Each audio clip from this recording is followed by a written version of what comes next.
Фарид Хайрулович Мухаммедшин. В пушечный зал Казанского Кремля Фарид Мухаммедшин входит под аплодисменты гостей, но глава парламента спешит напомнить, сегодня аплодируют только им, людям, которыми гордится не только республика, но и вся страна.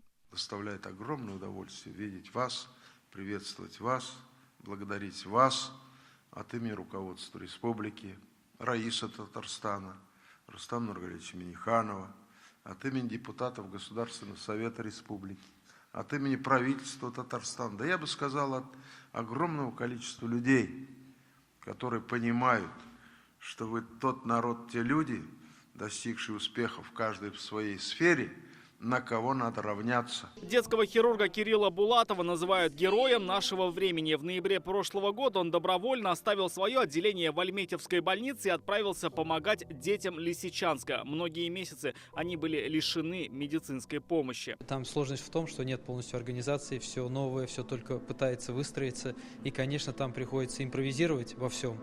Это, конечно, отличается от нашей татарстанской медицины, которая довольно-таки на высоком уровне. Сегодня он получил благодарность президента Российской Федерации. Булатову Кириллу Романовичу.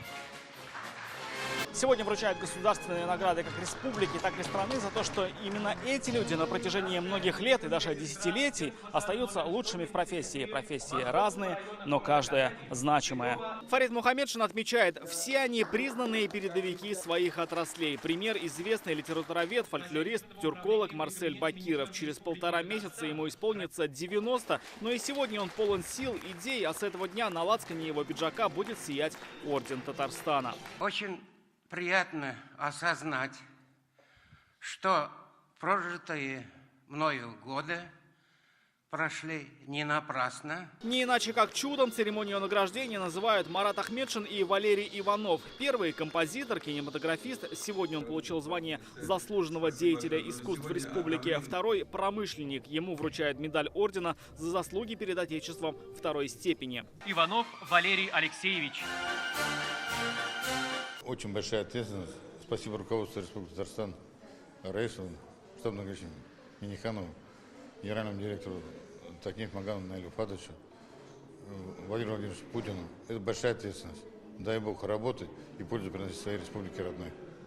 Оба мужчины — бывшие сослуживцы, не виделись с армией. И вот она, встреча в Казанском Кремле. Если бы я, допустим, придумал такой сюжет в кино, сказал, ну, такого не бывает. Мы с Валерой вместе служили, тогда говорили на Украине, Украинская ССР.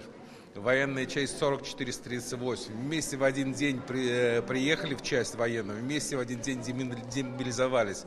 И вот удивительно, но мы сегодня встречаемся, 35 лет мы не виделись. Фахриев Марсель Мансурович. Медалью ордена за заслуги перед Республикой Татарстан награжден судья Верховного суда республики Марсель Фахриев. Медалью за доблестный труд медсестра Светлана Мифтахова. В ее трудовой книжке всего одна запись — 47 лет работы на одном месте. С первых дней своего вступления на эту должность, в это учреждение, знала, что посвящу свой труд именно, чтобы люди были здоровыми. Благодарна всем. Государственные награды получил 51 выдающийся татарстанец. Врачи и сборщики, инженеры и ученые, экономисты и юристы, строители и артисты. Сегодня их заслуги признали на самом высоком уровне. Что чувствуете сейчас? Нормально. Рамиль Шайдулин, Рамзиль Гарипов, ТНВ, Казань.